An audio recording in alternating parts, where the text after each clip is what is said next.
অনেকে মেকআপ আর্টিস্টকে কী যেন ভাবে, ম্যাজিশিয়ান নাকি। আরে বাবা, ম্যাজিক করে দেই মানে এটা নয় যে পুরো স্কিনই চেঞ্জ করে দেবো। এটা মেকআপের সাহায্যে, যেটা আমাদের ফেসের অ্যাকর্ডিং থাকে, ফেসের শেপ অনুযায়ী থাকে, ওই অনুযায়ী মেকআপ যায়।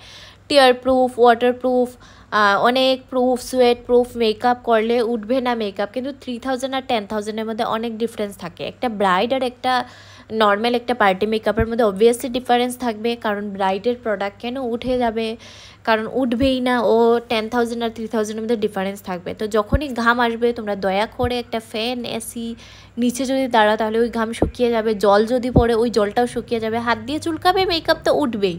কিন্তু তোমরা এটা নিজে বুঝবে জিনিসটা। আর এখন তো সবাই নিজে স্কিন কেয়ার করার এক্সপার্ট, কারণ সব এখন এক্সপার্ট, মানে সবারই নলেজ আছে। যা খুশি তার স্কিনে লাগিয়ে নেয়, যা সেরাম অ্যাড দেখলাম লাগিয়ে নিই, তারপরে স্কিন প্রবলেম হয়ে যায়। এরকম আমি অনেক ক্লায়েন্ট পেয়েছি। তার জন্য ভাবি স্কিন নিয়ে কোনো এক্সপেরিমেন্ট করো না, এটা স্কিন বাবা, এটা কোনো খাওয়ার জিনিস।